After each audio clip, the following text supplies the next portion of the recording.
Hindi ako nasisiraan na pagod na ako kung alam nyo lang. Meron kang maibibigay dyan. Alam mo nga, sana tinanong mo muna kung okay lang ako, di ba?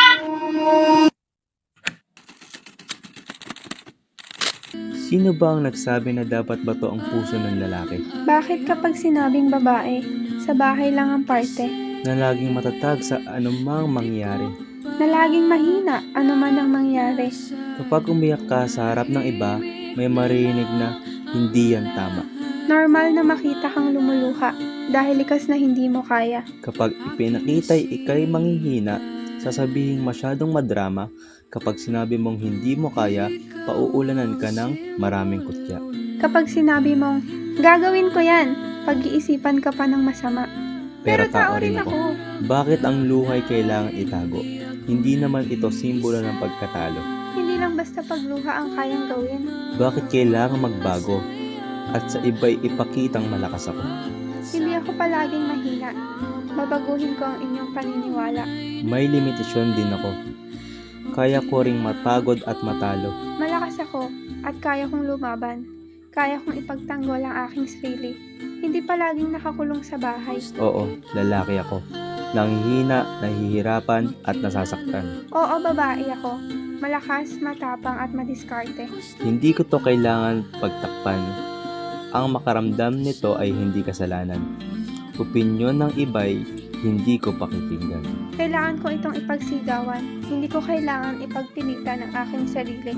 Dahil lalaki ako't may puso nararamdaman. Dahil babae ako, kaya ko makipagsabayan. Halika't sumandal sa aking balikan. Ipikit mo muna ang iyong mga mata. Work the night shift.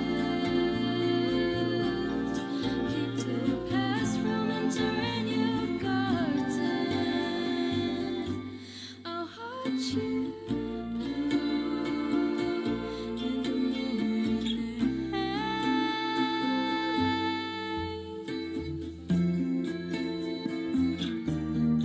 Gusto kita makilala pa. Gusto kita makasama.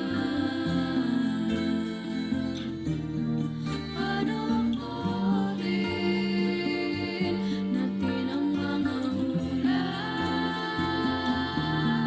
Gusto kita mayakap.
Parang ayaw ko munang magising.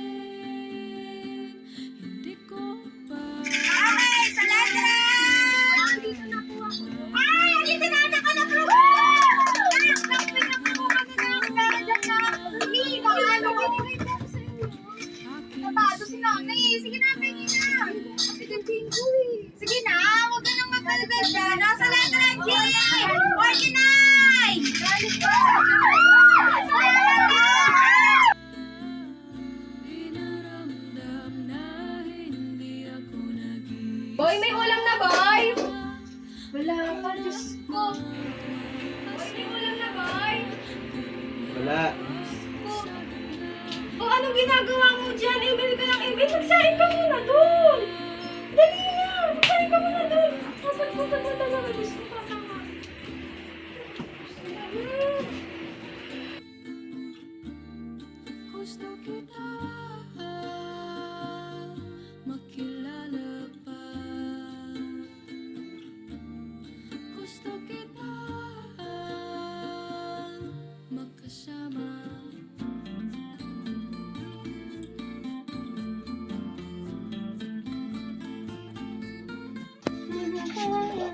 Ay! Aba!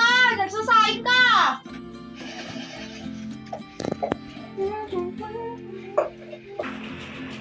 Hoy! Hoy! Wala pa tayong ulam! Wala pa tayong ulam! Hindi ba nagbigay na po ako sa inyo? Kulang yun! Pangbili ko pa to, pangbayad ko pa to kay Aling Vera! May utang na naman ba kayo? Siyempre! Ano din ang ulam natin? Tapos yun na po! Siyempre, kumuulit ako kasi di ka nagbibigay sa akin ng pera nito mga Kakabigay ko lang po kanina. Siyempre, natatalo din ako! Eh, di daw mamimigay na kasi bingo ka ng bingo, sugal ka ng sugal. May magagawa ka ba dyan? Bigyan mo na lang ako pambili ng Wala ulam. nga po akong maibibigay. Meron kang may bibigay dyan. Alam mo, Mag-promote ma'am, ka. sana tinulong mo muna kung okay lang ako, di ba? Mag-iinorte ka na naman sa akin, ha? Bigyan mo na lang ako ng pera. Pambili Alam ng... niyo po ba, hindi po ako na-promote ngayon. Tapos, palakpakan na kayo ng mga kaibigan ni. Okay, di ka na na-promote. Pero alam kong may pera ka dyan.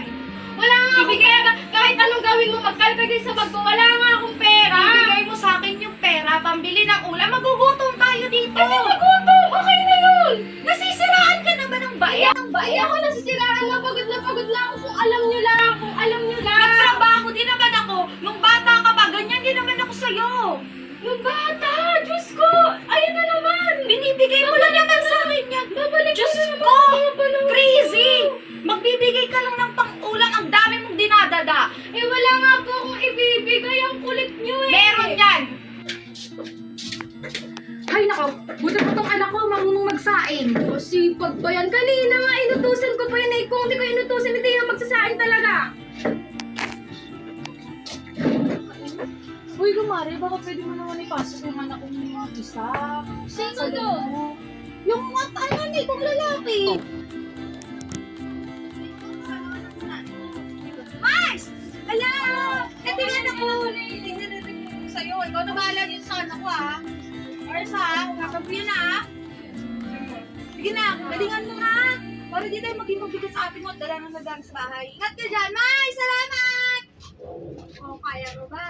Mga luwaing kapakain mo. Medyo, alam mo na, bago tayo magkamali, delikado. Hindi naman ganun ka, ano, ng mga ano. Hindi naman po porket pambabae, hindi po tayo ng mga. Sige, pwede ka na magsimula. Ngayon, halika muna dito, try mo po kung kaya mo ba.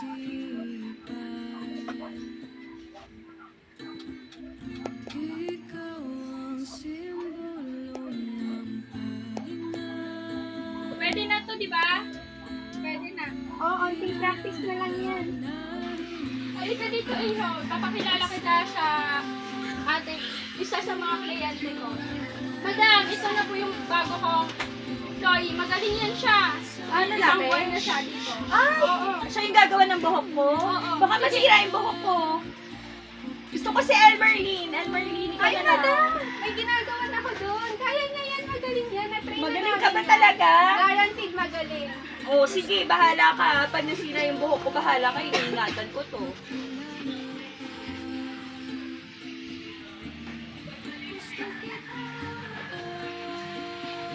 Kasi, hindi sa lakas natin makikita kung ano tayo bilang.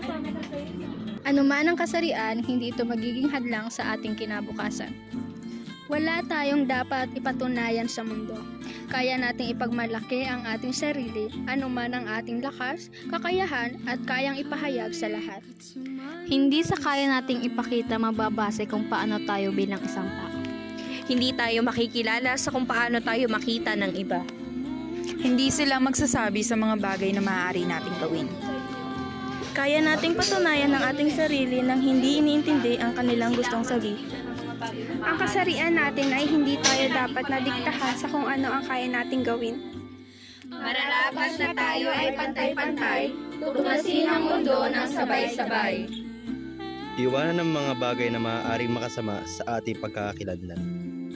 Kaya nating gawin ang lahat anuman ang kasarian. Ito ay ating identidad, hindi pagdidikta sa ating personalidad.